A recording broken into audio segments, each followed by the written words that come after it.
Iran और America के बीच middle east में तनाव अपनी चरम सीमा को पार कर चुका है। लेकिन आज की सबसे बड़ी खबर ने पूरी दुनिया को चौंकने पर मजबूर कर दिया है। पिछले कई हफ्तों से हॉर्मुज की लहरों से उठता धुआं अब शांत होने के संकेत दे रहा है, क्योंकि खबर आई है कि अमेरिका और ईरान के बीच 2 हफ्तों के सीज फायर पर सहमति बन गई है। साल 2026 की शुरुआत में ही फारस की खाड़ी में कुछ ऐसा हुआ था जिसने पेंटागन के माथे पर पसीना ला दिया था। लेकिन अब कूटनीति की मेज पर बड़ी हलचल है। खबर है कि ईरान की रखी गई 10 कड़ी शर्तों पर अमेरिका ने अपनी मुहर लगा दी है।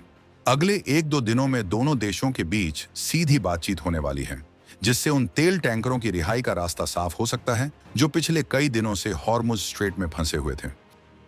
लेकिन सवाल यह है कि जिस अमेरिकी एयर पावर के दम पर वॉशिंगटन पूरी दुनिया पर धौंस जमाता था, आखिर उसे ईरान की शर्तों के आगे क्यों झुकना पड़ा? ईरान ने हॉर्मुज जलमरू मध्य यानी स्ट्रेट ऑफ हॉर्मुज में ऐसी अभेद्य नाकेबंदी की थी कि दुनिया के सबसे आधुनिक कहे जाने वाले अमेरिकी लड़ाकू विमान और ड्रोन्स महज एक सॉफ्ट टारगेट बनकर रह गए थे। क्या आपने सोचा है कि दशकों से प्रतिबंधों की मार झेल रहा एक देश कैसे दुनिया की सबसे बड़ी महाशक्ति को समझौते की मेज पर ले आया? वो कौन सी ऐसी गुप्त तकनीक है जिसने रूस और चीन को भी हैरान कर दिया है?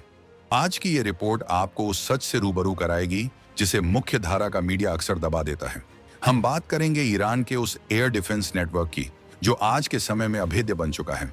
लेकिन सस्पेंस ये नहीं है कि ईरान क्या कर रहा है। असली सस्पेंस तो ये है कि जब ये तकनीक मिडिल ईस्ट में कहर बरपा रही है, तब भारत अपने प्रोजेक्ट कुशा के जरिए आसमान का नया सिकंदर बनने की तैयारी कैसे कर चुका है?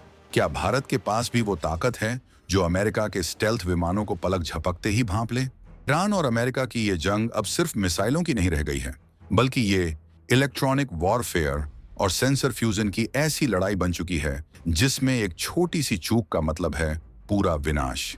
ईरान ने हाल ही में अपने बावर 373 सिस्टम के जरिए जो कारनामा कर दिखाया है, उसने अमेरिका के F-35 जैसे 5वीं पीढ़ी के विमानों की सुरक्षा पर बहुत बड़ा सवालिया निशान लगा दिया है।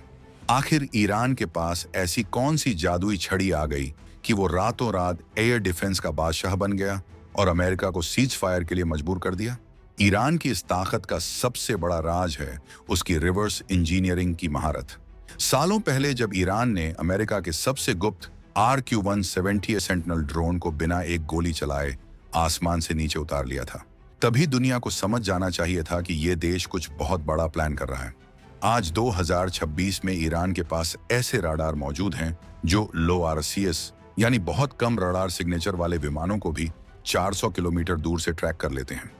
यहाँ समझने वाली बात यह है कि ईरान ने सिर्फ रूस के S-300 या S-400 पर भरोसा नहीं किया, बल्कि उसने अपना खुद का बावर और खोड़दाद सिस्टम तैयार किया। ये सिस्टम इतने खतरनाक क्यों हैं? क्योंकि इनके फ्रीक्वेंसी और एल्गोरिदम का डेटा अमेरिका के पास है ही नहीं। जब तक अमेरिकी पायलट को पता चलता है कि उसे लॉक कर लिया गया है, तब तक ईरान की सय्याद फोर्गिन मिसाइल अपनी दूरी तय कर चुकी होती है। ये तकनीक का वो खेल है जहां शिकारी खुद शिकार बन रहा है। अब जरा इस संकट की गंभीरता को देखिए। हॉर्मुज का रास्ता वो नस है जिसे दबाते ही पूरी दुनिया की तेल सप्लाई रुक जाती है। अमेरिका ने यहाँ अपना छठा बेड़ा तैनात तो किया, लेकिन ईरान की हर्म्स और खलीज फार्स जैसी एंटी शिप बैलिस्टिक मिसाइलों ने अमेरिकी एयरक्राफ्ट करियर के चारों तरफ एक ऐसा नो गो जोन बना दिया है जहां घुसना सुसाइड करने जैसा था। यही कारण है कि आज अमेरिका वार्ता के लिए तैयार है और 2 हफ्तों का सीज फायर लागू हुआ है। ये 2026 का वो नया ईरान है जो अपनी जमीन से हजारों किलोमीटर दूर तक अपनी नजरें जमाए बैठा है। लेकिन क्या ईरान की ये तरक्की सिर्फ उसकी खुद की मेहनत है या इसके पीछे रूस और चीन का कोई बहुत बड़ा गेम प्लान चल रहा है? जिस तरह से हाल ही में ईरान ने अपने एयर डिफेंस को अपग्रेड किया है, उससे साफ संकेत मिलते हैं कि उसे वो सीक्रेट कोडिंग मिल चुकी है जो पश्चिमी देशों के जैमिंग सिस्टम को बेकार कर देती है। पर रुकिए, इस पूरी कहानी का सबसे दिलचस्प मोड़ तो अभी आना बाकी है, क्योंकि इस ग्लोबल पावर गेम में भारत की एंट्री ने सबको चौंका दिया है। भारत की रक्षा नीति अब केवल रक्षात्मक नहीं रही, बल्कि हम अब प्रोएक्टिव मोड में आ चुके हैं। जहां ईरान अपने बावर 373 पर गर्व कर रहा है, वहीं भारत ने प्रोजेक्ट कुशा के तहत अपना खुद का long range surface to air missile यानी LRSAM सिस्टम तैयार कर लिया है।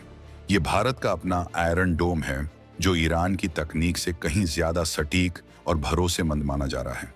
पर सवाल यह है कि क्या भारत का यह सिस्टम ईरान और अमेरिका के बीच चल रही इस खतरनाक जंग के नतीजों को बदल सकता है? हॉर्मुज संकट ने भारत की चिंता इसलिए बढ़ा दी है क्योंकि हमारी ऊर्जा सुरक्षा इसी रास्ते पर टिकी है। लेकिन भारत ने अब किसी के आगे हाथ फैलाना बंद कर दिया है। 2026 का भारत अब S-400 के साथ साथ अपने स्वदेशी आकाश एनजी और कुशा सिस्टम को उस लेवल पर ले जा चुका है जहां चीन के J-20 और अमेरिका के F-22 जैसे विमानों के लिए भारतीय हवाई क्षेत्र में घुसना नामुमकिन हो गया है। ईरान की सफलता ने भारत को यह सबक दिया है कि आत्मनिर्भरता ही सबसे बड़ा हथियार है। ईरान के पास आज खोरदाद 15 जैसा सिस्टम है जो एक साथ 6 लक्ष्यों को ट्रैक कर सकता है और उन्हें तबाह कर सकता है।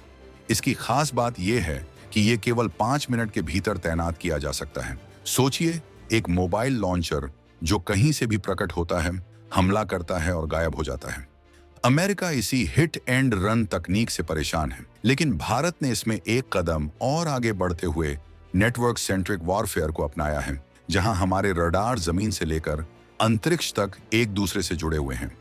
इस तकनीक की सबसे सरल परिभाषा यह है कि अगर दुश्मन का विमान एक रडार से बच भी जाए तो दूसरा उसे पकड़ लेगा और तीसरा उसे मार गिराएगा। ईरान ने अमेरिका के ग्लोबल हॉक ड्रोन को जिस तरह से मार गिराया था, उसने साबित कर दिया कि ऊंचाई पर उड़ना अब सुरक्षा की गारंटी नहीं है। आज ईरान के पास ऐसी तकनीक है जो दुश्मन के संचार तंत्र को पूरी तरह से ठप कर सकती है। इसे इलेक्ट्रॉनिक साइलेंस कहा जाता है, जहां दुश्मन का पायलट अंधा और बहरा हो जाता है। पर क्या आपको पता है कि ईरान की इस बढ़ती ताकत के पीछे एक बहुत बड़ा आर्थिक गणित भी है? एक अमेरिकी मिसाइल की कीमत करोड़ों में होती है, जबकि ईरान उसे मार गिराने के लिए जो तकनीक इस्तेमाल कर रहा है वो उसके मुकाबले बहुत सस्ती है। इसे कहते हैं असिमेट्रिक वॉरफेयर, यानी कम खर्चे में दुश्मन का भारी नुकसान। भारत भी इसी दिशा में आगे बढ़ रहा है। हमारे समर और आकाश सिस्टम दुनिया के सबसे किफायती लेकिन सबसे घातक एयर डिफेंस सिस्टम्स में से एक बन चुके हैं। अमेरिका को सबसे बड़ा डर इस बात का है कि अगर ईरान की ये तकनीक अन्य देशों तक पहुंच गई तो उसकी वायुसेना की बादशाहत हमेशा के लिए खत्म हो जाएगी। 2026 के इस दौर में ड्रोन स्वार्म्स यानी ड्रोन्स का झुंड एक नई चुनौती बनकर उभरा है। ईरान ने दिखाया है कि कैसे छोटे और सस्ते ड्रोन्स के जरिए महंगे रडार सिस्टम को कंफ्यूज किया जा सकता है। लेकिन भारत ने इसके काट के तौर पर डायरेक्टेड एनर्जी वेपन्स यानी लेजर हथियारों पर काम शुरू कर दिया है, जो बिना मिसाइल दागे दुश्मन को भस्म कर देंगे। हॉर्मुज की ये जंग सिर्फ जमीन या समंदर तक सीमित नहीं है, ये अब हाइपरसोनिक युग में प्रवेश कर चुकी है। ईरान का दावा है कि उसके पास ऐसी हाइपरसोनिक मिसाइलें हैं जिन्हें दुनिया का कोई भी रडार नहीं देख सकता। अगर ये सच है तो इसका मतलब है कि सुरक्षा के पुराने सारे नियम अब कूड़े के ढेर में जा चुके हैं। भारत ने भी अपनी ब्रह्मोस 2 के साथ इस एलीट क्लब में अपनी जगह पक्की कर ली है। यानी आज का भारत किसी भी वैश्विक संकट में केवल मूक दर्शक बनकर नहीं रहेगा। राष्ट्रवाद की ये लहर अब भारतीय सेना के आत्मनिर्भर भारत अभियान में साफ दिखाई देती है। हम अब रूस या अमेरिका के पैच वर्क पर निर्भर नहीं हैं। हमारी अपनी सेंसर कोडिंग है, हमारी अपनी गाइडेंस चिप्स हैं। ईरान ने प्रतिबंधों के बीच जो कर दिखाया वो दुनिया के लिए एक मिसाल है, लेकिन भारत ने लोकतंत्र और कूटनीति के साथ जो हासिल किया है वो एक चमत्कार है। आज जब मिडिल ईस्ट सीज फायर की ओर बढ़ा है, तब दुनिया की नजरें भारत पर हैं कि वो इस शांति प्रक्रिया में क्या भूमिका निभाता है। ईरान की तकनीक ने यह तो साफ कर दिया है कि अब कोई भी देश सिर्फ अपने पैसों के दम पर युद्ध नहीं जीत सकता। युद्ध जीतने के लिए अब दिमाग और स्वदेशी इनोवेशन की जरूरत है। अमेरिका का अहंकार अब ईरान की फत्ताह और खेबर मिसाइलों के सामने डगमगा रहा है। लेकिन इस पूरे घटनाक्रम में जो सबसे बड़ा राज छुपा है वो है आर्टिफिशियल इंटेलिजेंस का इस्तेमाल।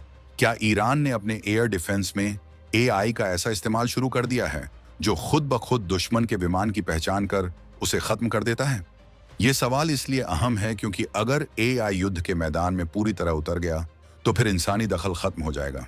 भारत इस खतरे को भांप चुका है और इसीलिए हम अपने इंटीग्रेटेड बैटल ग्रुप्स को भविष्य की जरूरतों के हिसाब से तैयार कर रहे हैं। ईरान की ताकत आज दुनिया को हैरान कर रही है, लेकिन भारत की चुपचाप की गई तैयारी उसकी सबसे बड़ी ताकत है। हम ढिंढोरा नहीं पीटते, हम सीधे परिणाम देते हैं। और परिणाम ये है कि आज भारत की सीमाएं पहले से कहीं ज्यादा सुरक्षित हैं। हॉर्मुज संकट का अंत क्या होगा, ये तो आने वाले 2 हफ्तों की बातचीत बताएगी, लेकिन एक बात तय है कि अब युद्ध के मैदान में अमेरिका की वैसी मनमानी नहीं चलेगी जैसी 90 के दशक में चलती थी। ईरान ने एक ऐसा ब्लूप्रिंट तैयार कर दिया है जिसे दुनिया के कई विकासशील देश फॉलो कर सकते हैं। ये वर्चस्व की लड़ाई अब एक निर्णायक मोड़ पर आ चुकी है। क्या अमेरिका ईरान की 10 शर्तों को पूरी तरह मानकर स्थायी शांति की ओर बढ़े, या फिर ये 2 हफ्तों का सीज फायर सिर्फ एक बड़े तूफान से पहले की शांति है? ईरान के पास मौजूद मरसाद 16 और राद जैसे सिस्टम्स ने यह साबित कर दिया है कि अगर आपके पास सही विजन है तो आप दुनिया की सबसे बड़ी ताकत को भी चुनौती दे सकते हैं। भारत के लिए यह गर्व का विषय है कि हमारी तकनीक आज ईरान के मुकाबले कहीं ज्यादा एडवांस और मल्टी लेयर्ड है। हमारा अस्त्र मिसाइल प्रोग्राम और LRSAM प्रोजेक्ट इस बात का प्रमाण है कि हम न केवल अपनी रक्षा कर सकते हैं, बल्कि इस अशांत वैश्विक माहौल में शांति का आधार भी बन सकते हैं।